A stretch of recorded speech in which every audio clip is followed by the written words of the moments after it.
할리우드 감독 및 배우들이 공개하는 나에게 영감을 준 사운드 트랙. 영화 감독과 영화 음악 전문 작곡가들에게 큰 영향을 끼쳐준 사운드 트랙은 어떤 작품일까? 영화 관객 혹은 일반 영화 전문지 독자들에게 가장 많은 관심을 받고 있는 질문 사항 중 하나이다. 영화 전문지 엠파이어는 이러한 궁금증에 대한 답변을 듣기 위해 가장 많은 인기를 얻고 있는 감독 및 작곡가들에게 질문지를 돌렸다. 보헤미안 랩소디의 데니 보일 감독의 답변을 들어보자. 어린 시절 집안 레코드 콜렉션에서 가장 반복해서 듣던 음악은 하이눈 사운드 트랙이었다. 하지만 그 음반은 내 것이 아니다. 아버지가 구입한 것이다. 내가 자비를 들여 음반을 구입한 것은 시계 태엽 오렌지 앨범이다. 나는 영화가 개봉된 뒤 레코드샵에서 바로 사운드 트랙을 구입했다. 앨범은 절충주의와 폭력적인 장면에서 베토벤 명곡을 사용하는 등 기존 관행을 파괴시키는 위험성을 담고 있던 놀라운 사운드 트랙이었다. 큐브릭 감독의 파격적인 음악 감각을 느낄 수 있었다.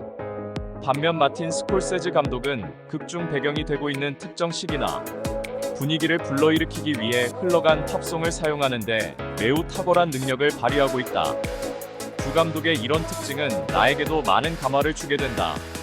많은 사운드 트랙 중 시계 태엽 오렌지는 영화 감독으로 일하는 나에게 가장 많은 영향을 끼친 앨범이다. 일반적으로 영화 배경음악은 스토리 배경에 숨어 있어야 하고 종종 관객들은 그것을 인식하지 못하게 된다. 하지만 나는 음악이 강하고 자의식적인 메시지를 주고 싶을 때 관객들이 단번에 알아차릴 수 있도록 전면에 배치하거나 웅장한 음악을 의도적으로 사용하는 것을 선호하고 있다. 슬럼독 밀리어네어 127시간 그리고 트랜스 등에서 음악 애호가들이 대담한 선율과 음악을 전면에 내세워 관객들의 감추어진 본능을 자극시켰다면 바로 내가 의도한 음악 배치가 성공했다는 것이다. 나는 지금도 사운드 트랙을 구성할 때 이러한 본능적 감각을 유지하려고 노력하고 있다. 2. 뮤지컬 영화 캐치로 연출력을 인정받은 톰 후퍼. 톰 감독은 자크 드미 감독의 로맨스 뮤지컬 쉘브르의 우산을 추천했다. 그의 육성 발언을 들어보자. 내가 레 미제라블을 연출하는데 가장 많은 영향을 준 작품이다. 토미 에비타와 함께 내가 알고 있는 가장 완벽한 뮤지컬이다. 노래 형식과 스토리 설정의 평범한 현실감, 나는 이것이 믿을 수 없을 정도로 흥미롭고 활력이 넘친다는 것을 쉘브르의 우산을 반복 관람하면서 절실하게 깨달았다. 차고 정비공으로 일하고 있는 남자 주인공이 탈의실에 들어가 데이트를 위해 옷을 갈아입는 것으로 시작한다. 뮤지컬은 사랑했지만 헤어져야 했던 한 커플의 통곡할 만한 사연을 담고 있는 작품이다. 뮤지컬이 우리를 놀라게 할 수 있다는 가장 중요한 점은 노래이다. 노래가 당신이 하고 있는 일의 중심에 있게 된다면 우리는 심리적으로 매우 흥분된 긴장을 하게 된다. 음악 영화는 바로 이러한 자극을 제공하는 탁월한 장르라는 것을 나는 지금도 깨닫고 있다. 작곡가 데니 엘프만은 절대 추천 사운드 트랙을 질문받게 되면 난 늘상 이 편이 단번에 마음에 떠오르고 있다고 밝히고 있다. 첫 번째는 엔니오 모리코네 작곡의 원스 어폰 어 타임 인 더 웨스트를 추천하고 있다. 작곡가 데니 엘프만의 발언을 들어보자. 라이브 공연을 통해 봤다. 엔니오 모리코네가 영국 로얄 알버트 홀에서 진행한 공연이었는데 정말 놀라웠다. 모든 미친 음향 효과, 아직도 귓가에 맴도는 듯한 감동을 주었다. 다른 하나는 환상적인 사운드 트랙인 맷 딜런 주연의 드러그스토어 카우보이다.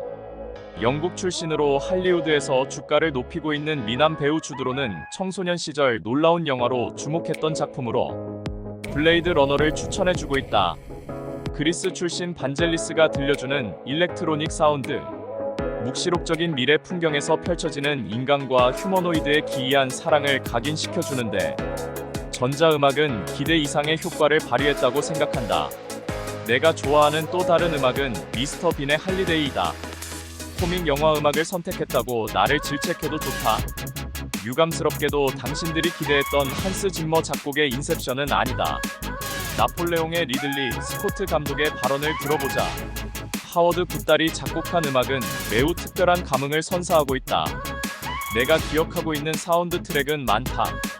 마약 범죄와의 전쟁을 수행하고 있는 열혈 형사를 등장시킨 프렌치 커넥션 음악은 매우 훌륭하다. 지옥의 묵시록 배경음악은 대단했다. 최근작으로는 배트맨 리턴즈가 있다. 76대 제임스 본드 다니엘 크레이그는 널리 알려져 있지 않은 음악가 중에 존 홉킨스를 언급하고 있다. 다니엘은 이 작곡가의 대표작 중에 한 편으로 몬스터 사운드 트랙을 강력하게 추천하고 있다. 이 앨범을 듣고 그의 음악을 좋아하게 됐다. 아주 환상적이다. 사운드 트랙이 다양한 음악을 담고 있는지, 음악을 듣고 있을 때 영상을 떠올리게 하는 시각적 효과가 있는지, 특이한 작곡 방식과 전혀 알지 못하고 있던 악기를 사용하고 있는지, 이런 사항이 내가 추천하고 있는 사운드 트랙의 조건이라고 할 수 있다. 너무 시각적 특성을 강조한 영화에서는 사운드 트랙의 존재감이 약화될 수 있다. 하지만 몬스터 감독 가레스 에드워즈를 만났다. 사운드 트랙을 통해 그의 영화의 가치를 발견하게 되어 무척 기뻤다. 2010년 공개된 몬스터. 지구가 외계인 침공을 받은 지 6년 후가 배경이다. 냉소적인 기자가 충격에 빠진 미국인 관광객을 멕시코 감염 지역에서 벗어나 안전한 미국 국경까지 호위하는 과정을 담은 로맨스 모험극이다. 영화는 전체적으로 묵시록적 풍경을 담기 위해 시종 즉흥적으로 제작되었다는 후문이다. 두 명의 주요 배우는 일반적인 스토리를 제공받았을 뿐, 나머지는 현장 분위기에 따라 자유롭게 촬영되었다고 한다. 작곡가 존 호킨스는 다소 비관적인 상황을 떠올려주는 배경음악을 들려주고 있다. 멕시코가 주요 배경지로 등장하고 있다는 것을 깨우쳐 주듯이 에바 아브라함, 앤드류 워터워스가 듀엣으로 미 아모르, 뮤초스 메스칼 레터 프롬 멕시코 등을 불러주고 있다. 영화 음악 거장 엔니오 모리코네의 육성 증언을 들어보자. 10살 때 처음으로 영화 음악의 효과를 깨닫게 한 영화가 있다.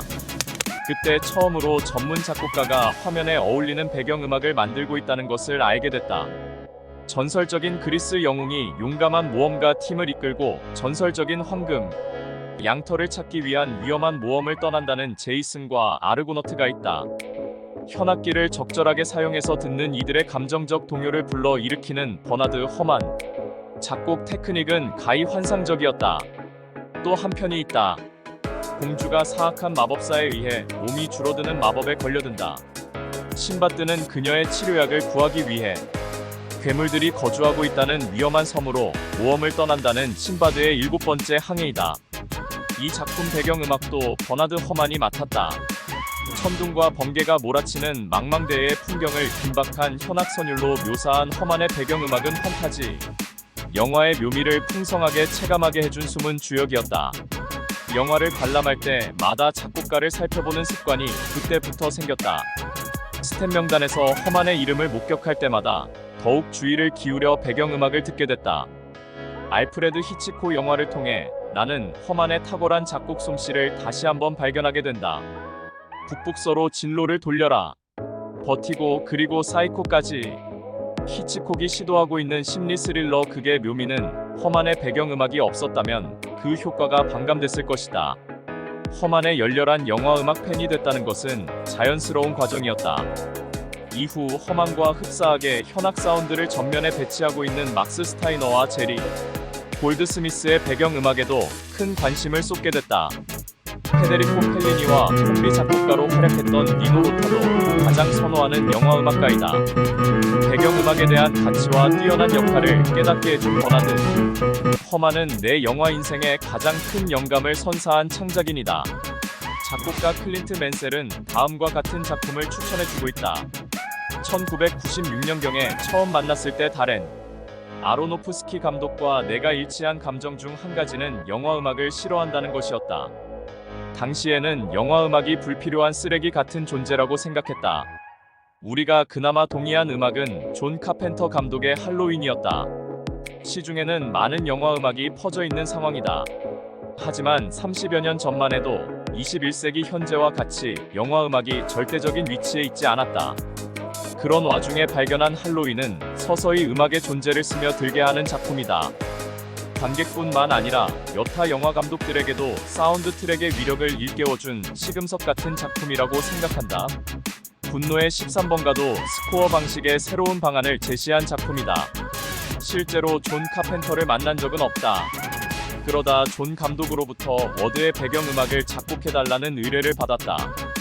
주변에서는 좋은 기회라는 의견을 주었다. 하지만 나는 젊은 여성이 악령에 휘말려 공포를 느낀다는 스토리 배경, 음악을 맡는다는 것이 영향받기라고 생각했다. 결국 이 영화는 마크 킬리안이 트랙 작곡을 맡게 됐다. 캐리비안의 해적의 히어로 조니 뎁이 공개하는 절대 추천 영화 음악은 다음과 같다. 원스 어폰 어 타임 인 더 웨스트는 내가 첫 번째로 본 서부 영화였다. 갑자기 잠시만요. 이미지와 음악 재미있네요. 내 인생을 바꾼 영화 음악이었다. 이후 접하게 된 엔니오 모리코네 배경음악은 매우 훌륭했다. 주변에 모리코네가 작곡한 영화는 선택해도 후회하지 않는다는 추천을 하고 다녔다. 내가 부적절하게 특정 작곡가를 편애하고 있다는 생각은 하지 않는다. 모리코네가 창작한 모든 배경음악은 지금도 매우 뛰어나고 시대를 앞서 나간 사운드 트랙이라는 생각에는 변함이 없다. 또 한편의 추천 영화 음악은 미지와의 조우이다. 기분이 처져 있거나 주어진 일이 잘 풀리지 않을 때 존 윌리엄스의 웅장하고 박력 있는 관현악 오케스트라 사운드는 정신이 번쩍 들게 하는 각성제 역할을 하고 있다. 존 윌리엄스의 사운드 트랙은 흡사 20세기 콘서트 음악을 듣는 듯한 위대함을 전달해주고 있다. 엄청나게 잘 만들어진 음악이라는 생각은 반복해서 청취할 때마다 듣는 소감이다.